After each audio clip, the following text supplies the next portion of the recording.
Excellent. We're gonna record this as you can hear, and then we'll provide a replay for you guys on this. But hey, welcome from Tucson, Arizona. We have Hannah.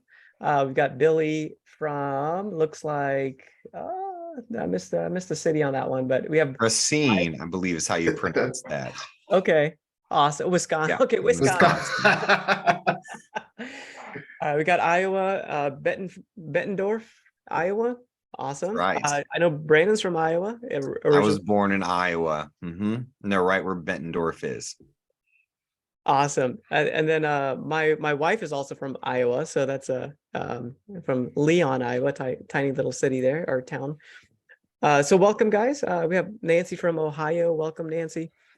This is part of Com Academy, and we want to help build up your church, help your church grow through Com Academy. It's where we provide some coaching and insights. We also want to answer your questions. So let me just prompt that right now. If you have specific questions when it comes to communications, marketing, church growth, we've got 3 different perspectives on this call, and we want to help you as much as we possibly can. So feel free to type your question in at any point. And then we do have some content we're going to go through just to provide a ton of value for you.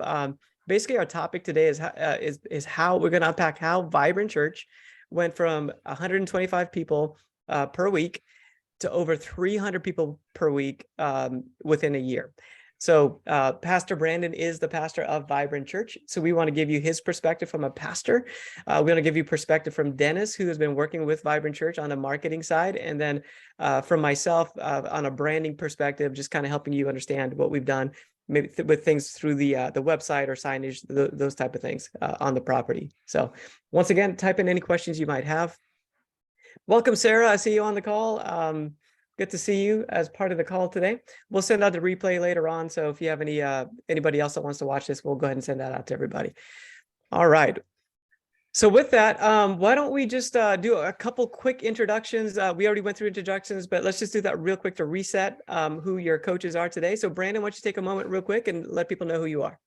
So I'm the pastor of Vibrant Church. We are in South Florida. Our church is 4 years old. We launched about 6 months before COVID in one of the most unchurched places in America. And having done ministry in the Midwest as well as in the Bible Belt, I found you have to work twice as hard to get a quarter of the results.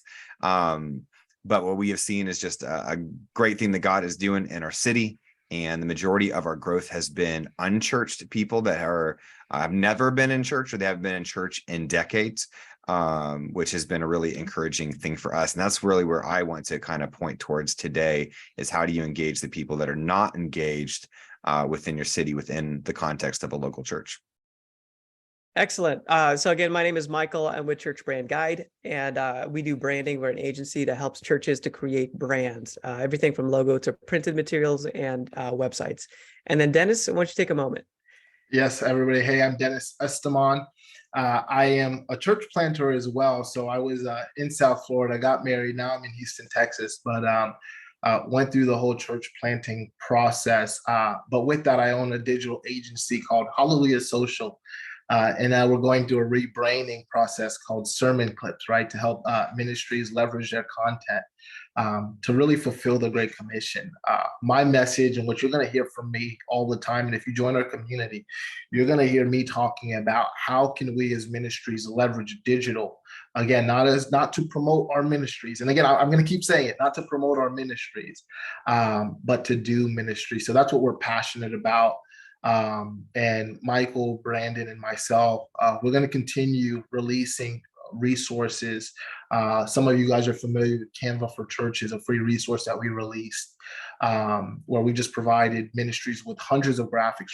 Why? It's because we believe in the church, and we just want to help save time and meet the needs of people like you that are doing the work every single day. So that's what we're passionate about. So our topic today is really unpacking how Vibrant Church has grown in the last year, from averaging about 125 people on a weekend to now over 300, and has some really good momentum in the right direction. Our principle for today that we're going to unpack is that basically Vibrant Church has a communication strategy in place that is able to cover the bases in the major categories. So digital, they have a great digital communication strategy, a great, like, I guess you can call it in-person communication strategy, and then a great uh, marketing strategy that we're going to unpack. So Dennis, why don't you take a moment just to unpack this principle, this big idea of like just introducing it, where we just need a communication strategy. A church needs a communication strategy in place in order to then see that growth take place. Right. Now, yeah. So the importance of a strategy or a plan is, this quote I always say is like, if you fail to plan, then you plan to fail. Right. So a lot of us, we kind of leave our communications and our strategy by default, or it might just live as a thought that's in your head. Right. But when we put a strategy and a plan on paper, then that gives us room to execute. That gives us room to operate out of a place of excellence, right? So when we talk about creating a strategy, a communication strategy, what we're really saying is getting everything out of your head, or out of just the ideas of a few people, and actually putting the pen to paper to create something that we can develop a system by, right? I think one thing that both Michael and I that we've done for the churches we work with, it's less about providing a service. We've been able to help ministries create a system, and when you have a system that you can follow, then that's when you can excellence, and that's when you can really see growth. So if you're having trouble with growth as it relates to your church overall, I think we can go back and we can look at the systems that you have in place, right? And we also understand that a lot of us, we want to have a system, we want to have a strategy, but it could be something like time or money or energy or resources that stop us from really, putting that system in place. And the other thing too is like, there's new things that are coming out every single week, new trends that are happening. So it can be very difficult to follow what is the best strategy for us to reach people with the life-changing message of the gospel, right? And that's what we want to impact today for you. So overall, if you don't have a communication strategy, I invite you, as we go through this call, like lean in. If you're not taking notes, take some notes, because we're also going to provide some very practical steps for you to take to begin developing that digital strategy system. So Brandon, from a pastor's perspective, what does this look like for you?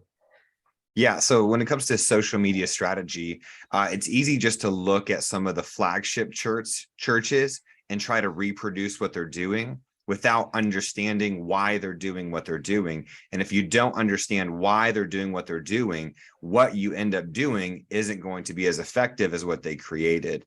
So what Dennis really has been effective at is giving the strategy for the why, between how often should you be posting, what should you be posting, how do you not just make it about promoting your events or your Sunday services. At the same time, you do promote Sunday services and events, but it's not for the purpose of promotion, it's for the purpose of reaching out to other people. So for us, it's been trying to understand who we are as a church, learn the principles that which, like Dennis will teach in the strategy, and then applying it to our specific area and the people that we are trying to reach within our city.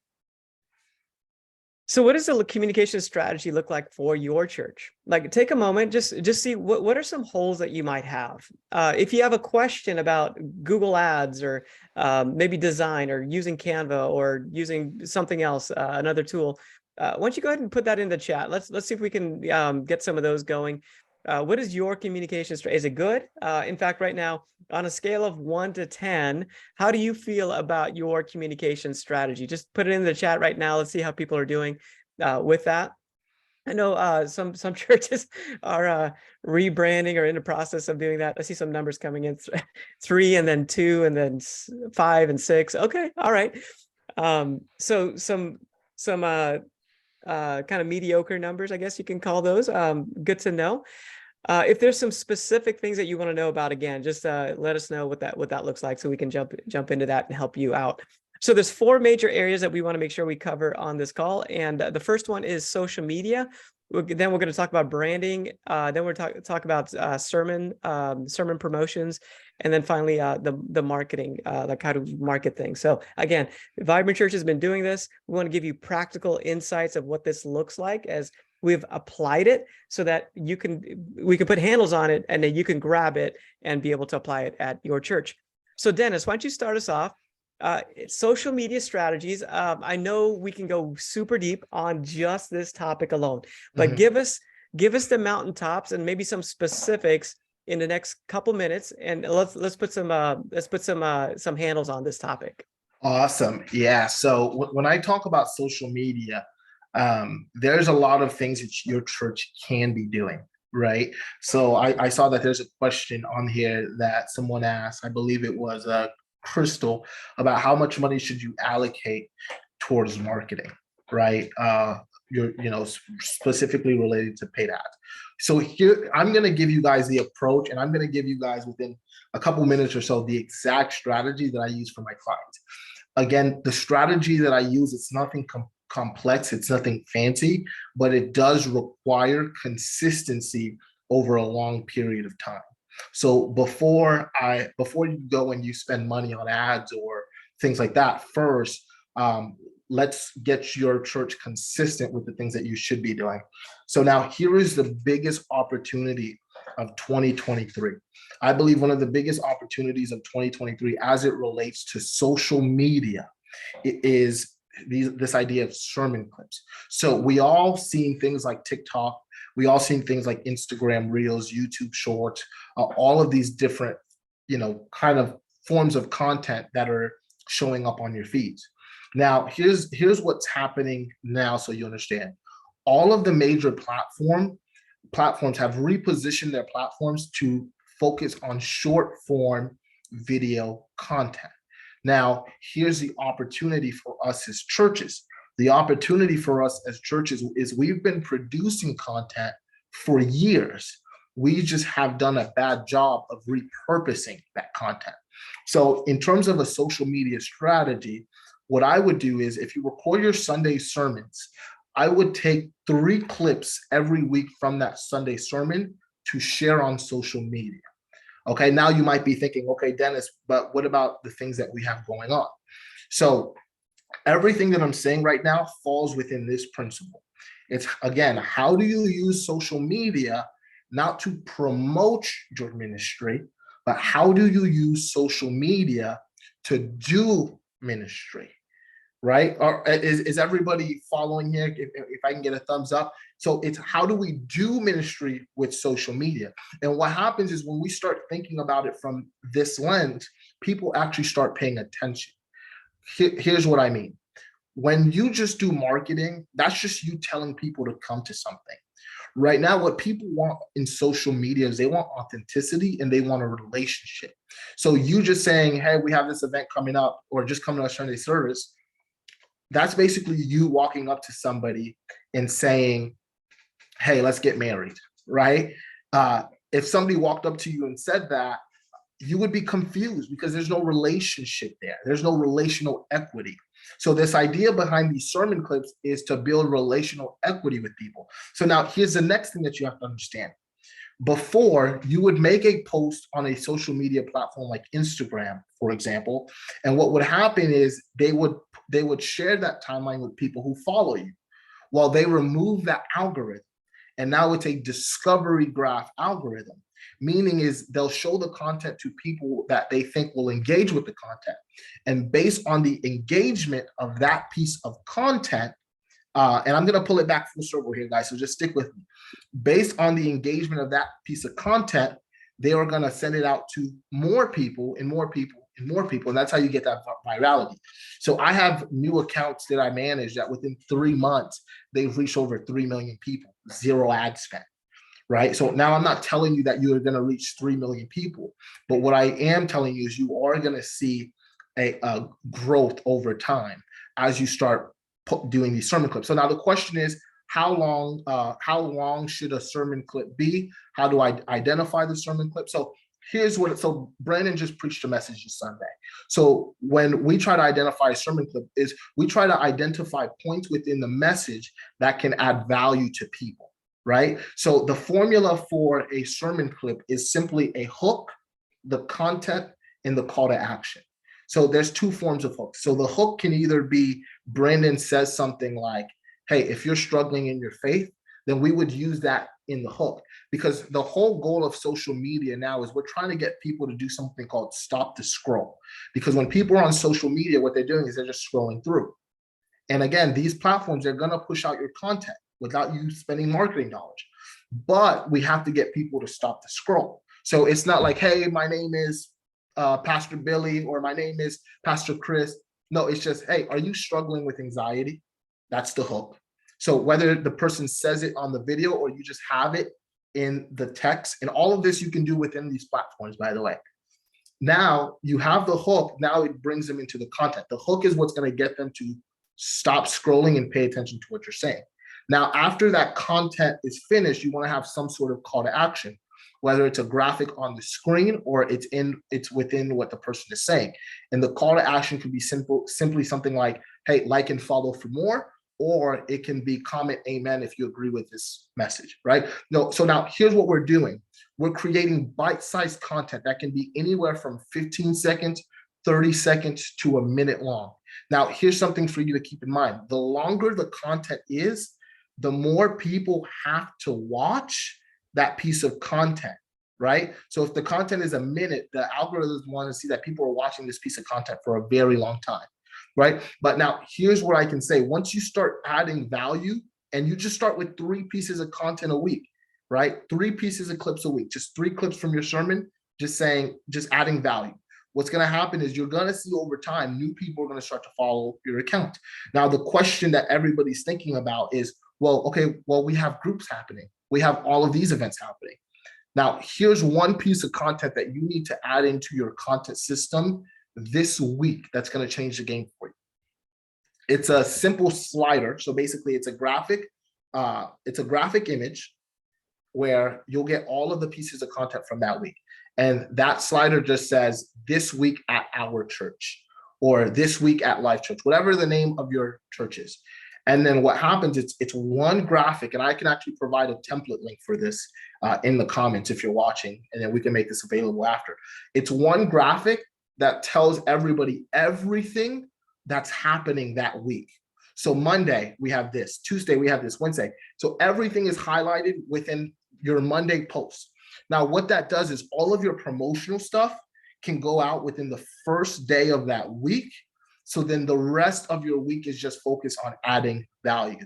So that's the whole idea behind this. Let's use digital to not promote our ministry, but to do ministry. So I'll end it there for right now. I just had a quick, as you were talking, I was just curious, Brandon, how do you set that up? Like, do you do your sermon in a certain way? Do you prep in a certain way to set this up? Very much so. So most preachers will have the moment, like you're kind of building up to the moment within the message that you just want to, like you built for this one statement, this one phrase, this little 2-minute window where you're kind of bringing it all home. What you want to do is capture that 2-minute window as one of the great examples. And that's probably going to be the one that gets the most amount of traction and views. That's the one that gets the comments. That's the one who gets the shares. And then Instagram and Facebook or TikTok will see that, the algorithm likes it, and then it begins to push it out to more people, which is where that organic reach that you don't have to spend money on, which Dennis was talking about, was finding those clips. And then there's usually going to be one of those 3 that gains a little bit more traction that just pushes the needle a little bit further. It's really good. Which what we do then too is then we encourage them, hey, you can actually go back and watch the whole message if you'd like to. And now you're building trust within that person that their likelihood of them coming to plan a visit or just showing up on a Sunday goes up a lot higher, because like what Dennis said, you've already done a level of ministry. You've already built some trust with them. You've already connected to their soul and their spirit. So now when they're coming on a Sunday, the trust is a lot higher than if they just showed up and hadn't seen you online already. And then let me add one thing to that. So a lot of people argue with me on this, and they'll say like, well, I don't really need a bunch of online followers. I need people on a Sunday, right? I hear this a lot.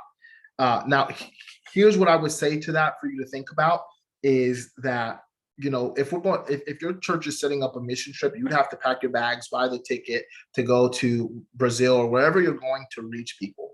What you have to understand is within a couple seconds, you have to understand that within a couple seconds, you can reach people with the life-changing message of the gospel. The second thing that you have to keep in mind is before people visit you online, before people visit you in person, they're going to visit you online. So what you're doing is you're building up a library. So when people look you up online, they can be like, okay, wow, okay, this is the church that I want to go to, right? And then right now I'm dropping in a link to that template, to that Canva template that I just talked about. Feel free to use that to start working on that this week at our church post. And then the caption for that can be something along the lines of like, hey, there are a ton of opportunities for you to get connected this week. Can't wait to see you. Hey, just a quick introduction to Calm Academy. We are starting Calm Academy right now. In fact, this is a sample of one of the coaching calls. We wanted to let as many people in as possible. But Calm Academy is it's a coaching platform, but we also provide a lot of resources like what Dennis is doing. And it's a place for us to be able to provide those resources as part of the membership. Right now, the membership is as low as it's going to be because we're going to build it and keep on building it. So if you want to check that out, make sure you check out mycalmacademy.com and see if that's a good fit for you. And then we can invite you to these coaching calls. And the interaction, the community is kind of the goal. We're working towards building that community so that we can answer your questions and support you. Again, I've been in this game doing church communications for over 20 years now. Dennis for a while. I know Brandon's in it. He's boots on the ground doing it, and it's working. And so anyway, we just want to provide that through Calm Academy. I did have a question that maybe for Dennis. What about TikTok? So this is coming in from Chris. Chris is asking a question like, what are your thoughts on TikTok? Should we use it, or what's your thoughts? Right. So within my social media strategy, I tell churches that they should be the ideal is now you can be on all 4 platforms at once. So what are those 4 platforms? That's Meta or Facebook. So Facebook, Instagram, TikTok, and YouTube Shorts. Now, people get nervous when I say this because the first thing that comes to your mind is, hey, Dennis, we have trouble managing one platform, right? Again, with this new discovery graph algorithm, all of these platforms are now focusing on short form video content. So the one piece of content that you post to Instagram, you can use a post scheduler to post on all of those 4 platforms. And again, my recommendation is you just start very simple. You can use a social media scheduler like Metricool. I just put it in the comments. You can use a social media scheduler like Metricool to connect all of those accounts, and you post that same short form content to all of those accounts. And if you do it for a month, just focusing on 3 posts a week, right? You do it for a month, I guarantee you are going to start to see organic growth. Now, based on the content that people engage with, now you're going to have some valuable insight to the type of content that your church needs to be producing. Awesome. Thanks for the questions. We'll come back to them. We'll do like a rapid fire round where we try to get to all the questions. But for right now, let me kick it over to the branding process. Let me just kind of unpack that. I won't take very long, but branding it's what drives a lot of this stuff. So branding is something where we find an audience that we're trying to reach out to as a church. Like, what is that audience we're really good at reaching? It could be business people, it could be young families, it could be a combination of those. But the more focus you have, the more effective you are with your marketing. So we're talking, Facebook, and should we be on TikTok or not be on TikTok, or should we be on YouTube and doing YouTube or whatever? Well, the answer to that is, where is our audience? Like, what are they consuming? Where are they at? So we want to start there. So if you're reaching that younger demographic and TikTok's where they're at, then maybe that works for you. I will pause right here real quick. Brandon, any thoughts on TikTok? I know TikTok's a little bit controversial, so any thoughts on TikTok?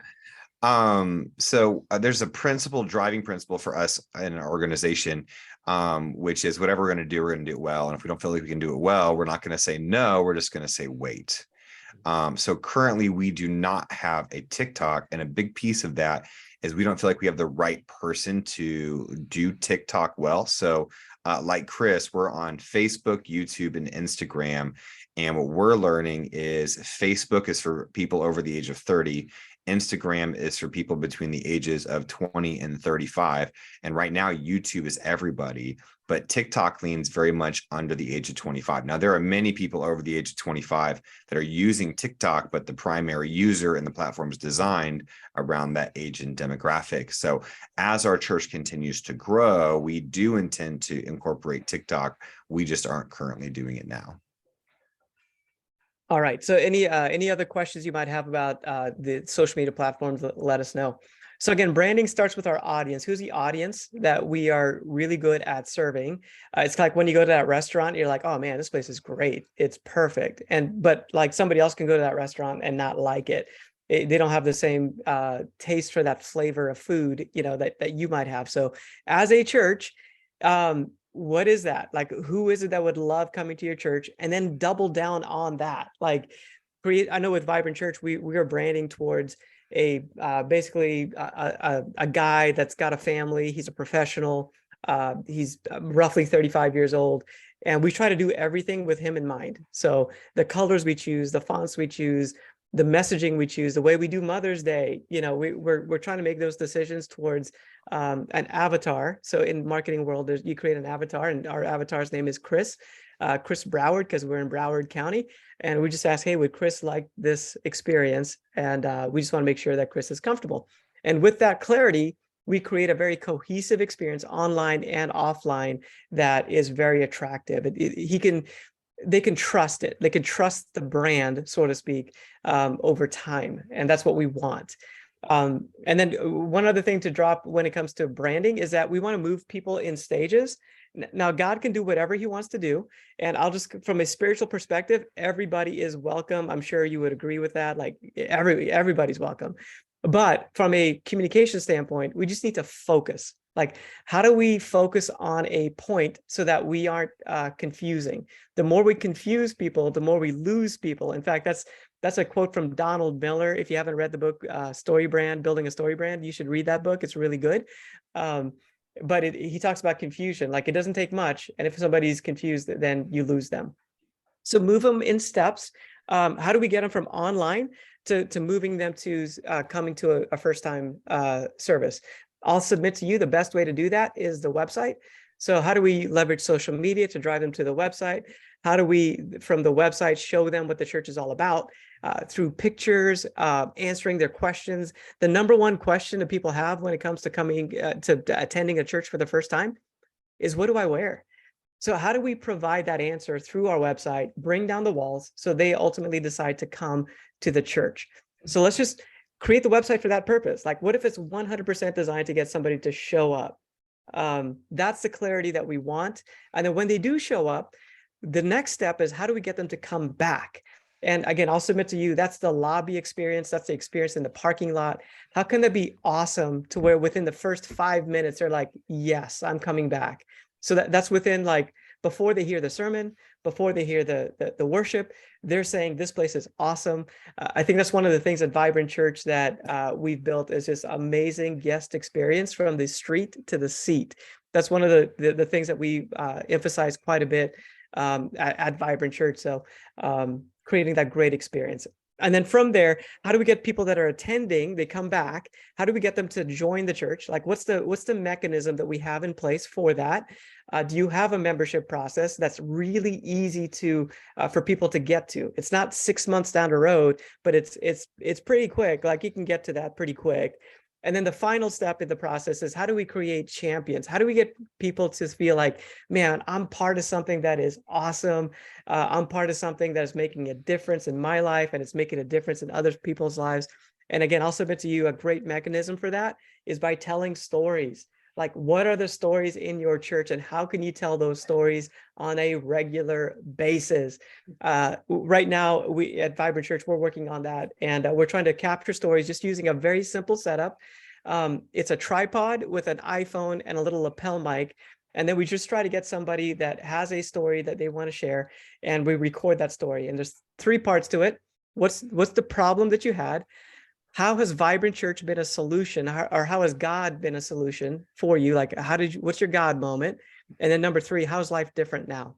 And those 3 simple questions really unlock a great story that we can tell. And at Vibrant Church, I know we try to tell a story every week if we could, but at least every 3 weeks or so, we try to tell a story doing that. So again, those are just some branding ideas, like holistically, how do we set things up holistically with our target audience? And then how do we take them on this journey, this next step journey? And we've mapped that out, so we know what that journey looks like, so that we can make the right decisions. Like, hey, the website is for this purpose. The lobby is for this purpose. And then we have that clarity throughout the entire experience. So I know there's some questions coming through. Dennis or Brandon, if you see any questions that you wanted to answer, why don't you jump in there right now and just answer some of those? So 2 of them, Michael, what were the 3 questions again? For the video, I'm For assuming the videos. for the videos. Okay. What is the problem that you had? What is the God moment? I think the God moment, or what is the church moment? Like, hopefully it happens at the church, but there might be a God moment that didn't happen at the church. But what is the God moment? And then number 3, how is life different now? So describe that. And what I try to tell people is, tell me how you feel. So how did you feel? Did you feel isolated? Was that the thing? And then what was your God moment? And then how's life different now? Maybe it was isolated, but now you feel connected.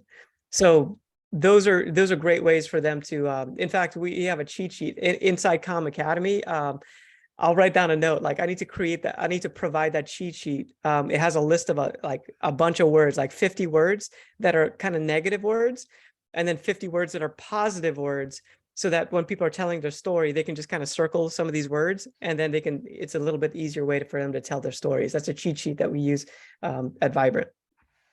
Yeah, one of the things I want to add to all of the great stuff that you said, Michael, is that you can see you can see the value here. How just being a part of a community of people that essentially are all for moving the church forward. I think that's the big importance of Calm Academy, and I just want to touch on why we created it. Right? There's all of these helpful resources that are available, but sometimes we just don't know that they're available. And that's why we created it. So some of the things that you can expect is, we're adding in a caption library where you can have caption templates for literally every single social media post that you'll ever need, whether that's sermon series, baptism, you name it, or free resources like Canva for Churches, which has over close to 300 free graphic templates for you already. So I know that there's some new people that signed on. So we just want to take a second to welcome you guys. James, I think you just signed on a few minutes ago. Sherry, I think you just signed on a few minutes ago. Just wanted to welcome you guys. This is Calm Academy. This is a preview of Calm Academy, or what we're doing to help just move ministries forward. Excellent. So with that, we are planning to be around on this call till 2 o'clock. So we planned on an hour. I just want to let you know that we do want to answer as many questions as we can, while also providing some just great principles. So again, the big idea is, how did Vibrant Church go from averaging 125 people to within a year getting over the 300 mark?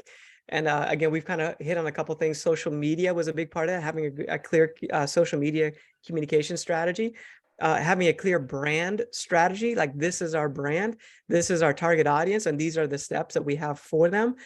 And then another part of the strategy is the sermon strategy, and promoting the sermons and kind of how to present those sermons. So Brandon, why don't you unpack that for us? Yeah, absolutely. So one of the things that we've learned in the last year is there's natural engagement points in your church. The beginning of the year, people are thinking new year, new me, new goals. I want God in my life. Easter, everyone goes to church on Easter unless you live in South Florida. So for most of you, everyone's going to go to church on Easter. It's a natural re-engagement point. Christmas is a natural re-engagement point, as well as kind of the back to school. Hey, we need to find our rhythm coming out of the summer slump. What we learned, though, is that series are a great way to re-engage the church. So people are going through issues in their life, and we're trying to answer the issues that they have. So we do an Easter survey where we're asking people, hey, what would you like to hear messages or even series on over the coming year? And then we specifically take 6 series out of the year, and we do it just around those big ideas. But then we take each series and we have a promotional process. So we do an internal mailer for every new series. An internal mailer is just a postcard with everyone in our database. So it's not a marketing tool. It is a re-engagement tool. Hey, the next series we're getting ready to do is called It Is Written. We're going to do 4 weeks on what is the Bible? Can you trust the Bible? How do you engage with the Bible? How do I read my Bible? Hey, how should the Bible change me? So 4 weeks. So we're doing a sermon series in 2 weeks. We have mailers printed, and we have invite cards printed. So 2 weeks out, we're going to send a mailer. Hey, we're starting this new series in a couple weeks. You should come. We're going to give invite cards in every chair when they come on Sunday morning, promoting the new series. And then the week leading up to the series and the week after week 1, we're going to do a huge social media presence talking about the upcoming series in our promotion and announcing it from the platform a couple weeks ahead. So my sermon flow will be this weekend. It's the last week of our series. There's a guest speaker going to preach over Memorial Day at the end, or throughout my message. And at the end of the service, I'm going to say, hey, I've got a new series starting June 4th called It Is Written, where we're going to look into the Bible. How's it going to change us? You need to come to that one. In fact, maybe you know someone that doesn't have a high trust level in the Bible, but they've got some questions.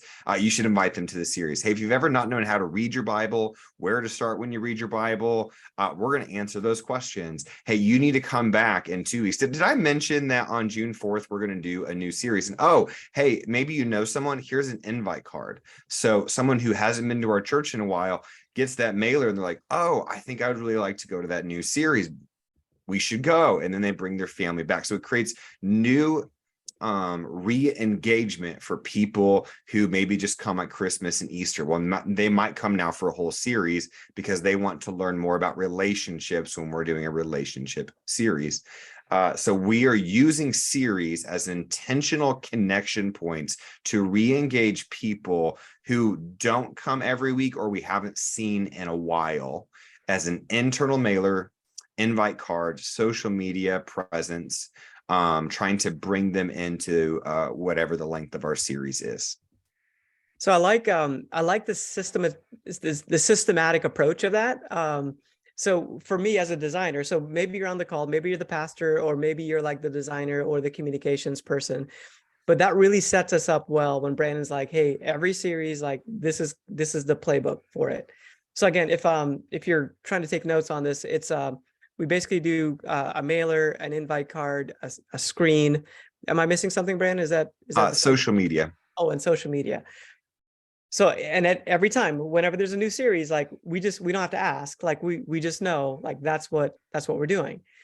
And and then for a congregation, I think people in the church, like, you'll get the mailer for the new series, and then, like you have invite cards that you can then take to invite a coworker or something along those lines. So you start to build trust. Like there's a familiarity and a trust factor that starts to get built up on that. Dennis, just quick question. This is a bit of a side note. Now, I know you're super passionate. So I can go for like an hour, guys. So he's trying to keep me tied up here. Yeah. So I know AI is a big deal. Okay. Mm-hmm. And that's like on the horizon here. I think everybody's kind of been aware of ChatGPT and some of these things that are out there that churches can leverage. Can you give us a little snippet? I think we'll do an entire, coaching session on AI at some point, but just a little taste of like, how can a church leverage AI? So right now, even in church space, there's a lot of controversy around AI. There are a lot of AI tools out there. A lot of people were thinking like, okay, there's all of these tools. What should I use? I'd recommend just getting started with ChatGPT. It's free. Now, remember that what is AI? AI is just simply a tool. right? So in the same way, if you need information and you go search it on Google, these AI bots, these language models, they have been trained with millions of pieces of data, right? And they're only getting smarter. So the key thing that I would say about AI, and we even have our own AI softwares that we're working on for churches. But the key thing I would say about AI, it's simply this: it's a tool to help save you time. For example, if you're doing a newsletter and you need to check it for grammatical errors, you can just copy and paste that whole entire text and you can input it to chat gpt. So you can visit chat.openai.com and it's free. You can go into chat gpt and you can copy and paste that text and say, hey, can you fix this, or can you make it sound more enthusiastic? And they're going to take that same text that you provided and do exactly what you told it to do. So it's like you have your own assistant right next to you, right? So again, the key thing that you have to know, some people are talking about, like, should we use it? Like, what if pastors start using AI to write sermons? All of these different things. But the key thing that you just have to remember, or you just have to know for now, is AI is just a tool to help you do things faster. Excellent. So again, we'll do some more with that. I know Dennis is working on a great resource with AI. So I can go for a long time on this topic. So that was like, hey, I'm proud of you, man. I'm proud. You did good. You did good. Love it. That's so good. All right. So we do have a couple questions. Let me just kind of prompt one more time with Comm Academy. If you'd like to get in, just jump into Comm Academy. We'd love to do this more and provide more resources. So check it out at mycommacademy.com. Brandon, so there's a couple questions that came in on the sermon side. One of them was just asking about, do the series need to be more issues based versus walk through the Bible type series? Yeah, so we do a mixture of both. So when you look into the teaching of Jesus, Jesus would often be asked a question, and then he would answer that question with a sermon, or he'd answer that question with a parable and a story. He didn't say, hey, if you go to Malachi chapter 2, verse 4, he would say, actually, let me tell you a story. There's a man that had two sons. And he would use the story-based teaching to engage people. So Jesus used this model. So how do we do it? We want to grow our church in biblical literacy, meaning we have the most biblically illiterate generation in a very, very long time, even though we have more access to the Bible than any other generation. So we're intentionally doing sermon series on books of the Bible or characters in the Bible. So I just finished one called Audacious Faith, and it was on the story of Elisha. Then we will do topic-based, like we did one on relationships back in February. So we are constantly switching it up, but we're intentionally putting strategic evangelistic series at key points of the calendar. So we know people are coming back to church about the second or third week of January, depending on where you live. So we're going to do an evangelistic series often around relationships because February is coming. We also know people are going to come to Easter. So we want the playbook of Easter to be, hey, come back to the new series right after Easter. So we're going to do an evangelistic series the weekend after Easter. We know summertime, people are traveling, but here's the thing people often miss about summer. People are moving to your city and they're looking for a church. So though your attendance might drop, even the number of guests that might be dropping, but there's people that are new to your city that are looking for a church because they came from a church. And many churches miss the opportunity of summer, not to do an evangelistic series, but to notice and communicate vision for who you are as a church in the summertime. And then the weekend after Labor Day, everyone's trying to find their rhythm with the new school calendar. So we are right after Labor Day doing an evangelistic series through the rest of September into early October. And then we're treating the first couple of weeks of January as more discipleship. Summer is a little bit more vision oriented into our church. We're probably going to do some deeper discipleship oriented series. October, November is another natural little slump. We're also going to do a more discipleship oriented series there. So that's kind of a little bit of our series approach. Excellent. Question for you, Dennis. I think this was, I forgot who it was that submitted it. But there's a question about how do you have a system for requesting social media posts? Like from different ministries, they're saying like, is there a system that you have or that you recommend where, the youth department or the kids department, it's like they want a social media post? Is there a way to do that? Um, there is, but I do find that it gets messy. Um, and I think that every ministry under your organization as a whole should just follow the system or the communication system um, of the church, right? So, for example, one of the things that I mentioned was the this week at your church, right? And there was also another question. It's like, okay, what should we do if it's during the summertime, right? The reason we do that post style is because we can highlight everything that's happening every single day. So if something's happening every single day of that week, then you make a different graphic for each day, right? Where you can highlight everything that's going on there. So that's what I would say is before you try to take in all of this content, and I would just filter it through as like, is this just a promotional post or is this post adding value? So that's how I would take it.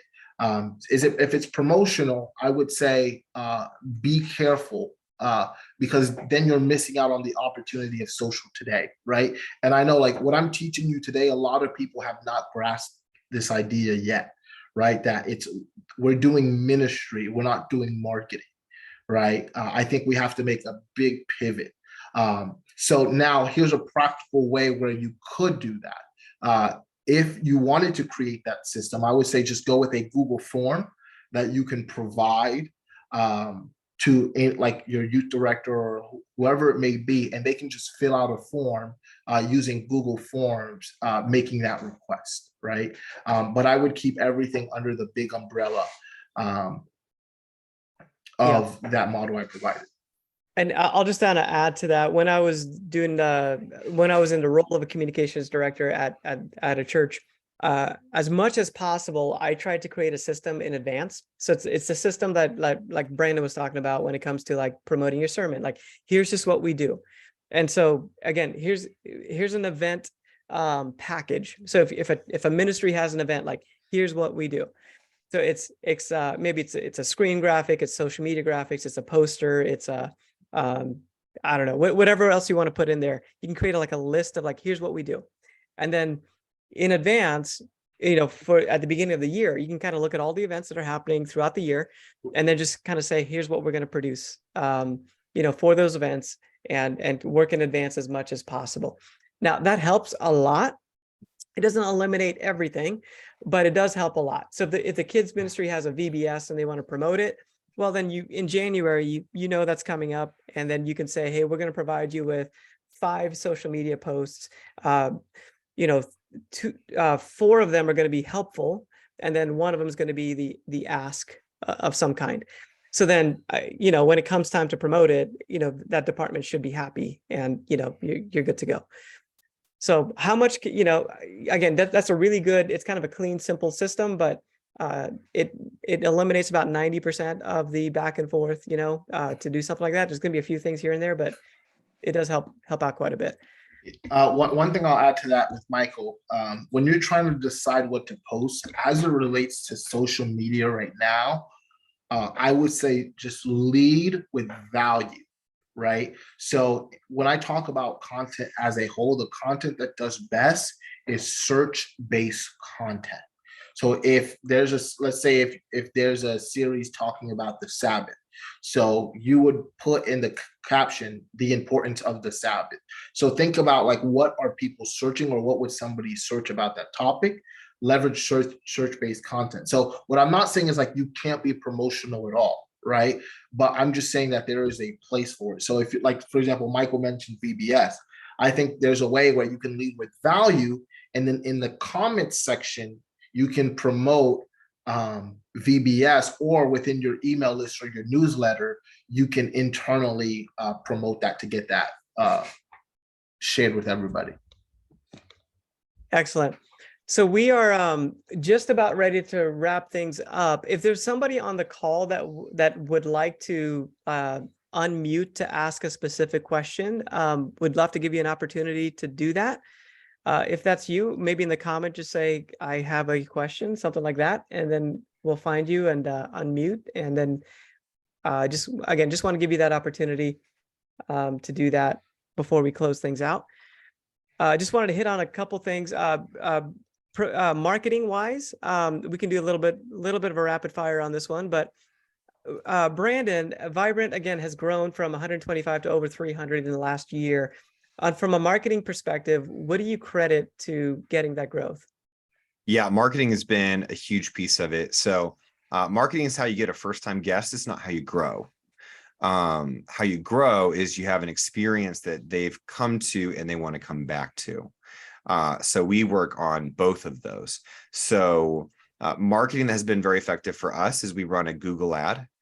We have 3 to 4 first-time guests, whether it be a family or an individual, each week, just from a Google ad, people searching churches near me.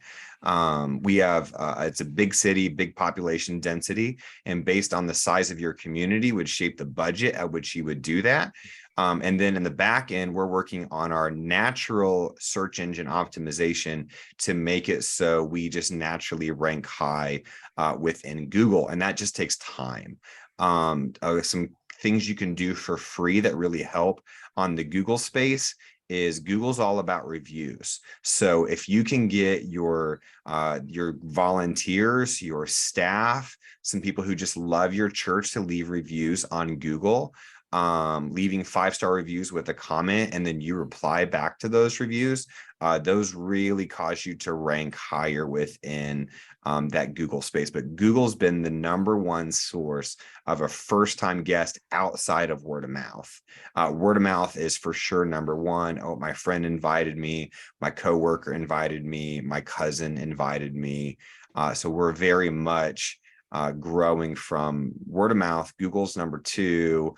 And then we do run Facebook ads, which are effective. They're a lot more cost effective.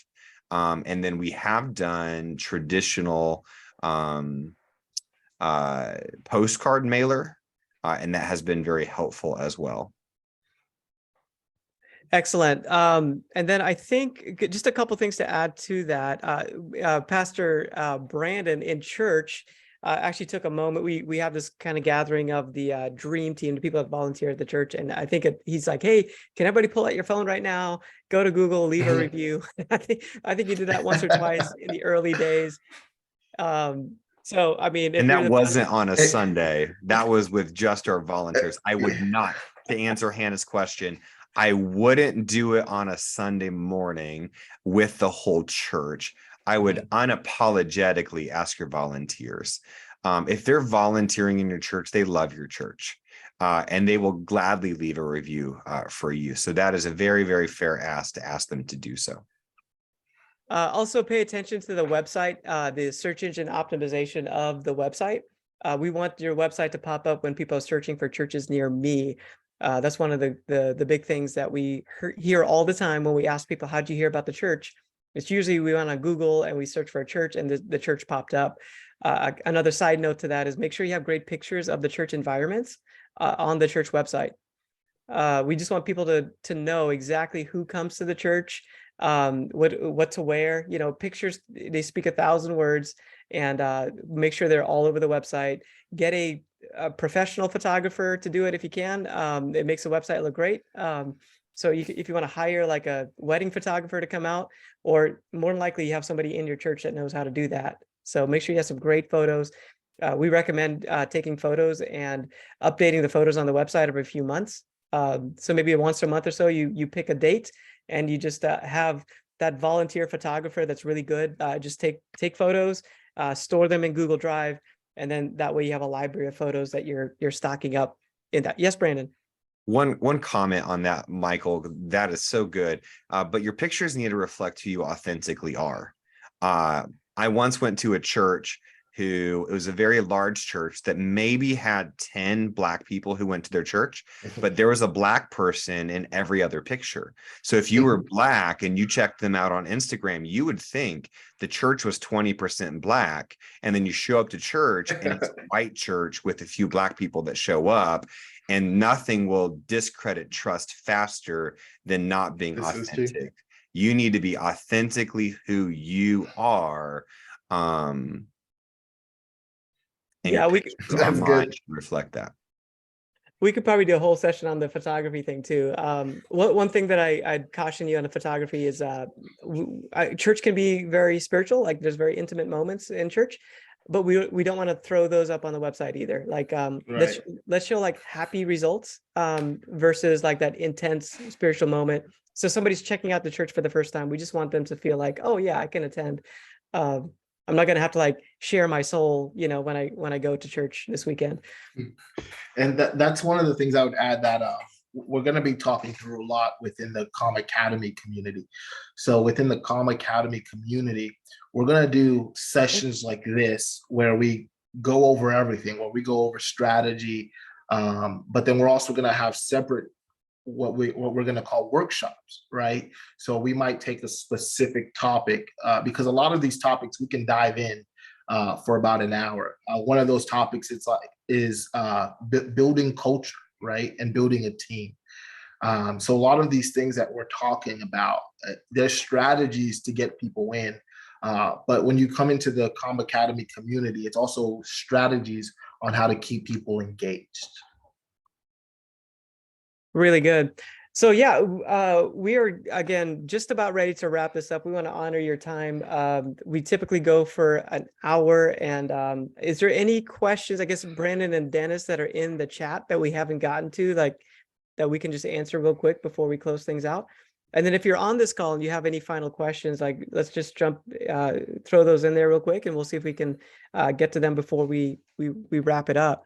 Canva for Churches is a great resource that we created earlier this year. So if you don't know about Canva for Churches, make sure you check that out. It's got free designs, like professionally designed, graphics for sermons.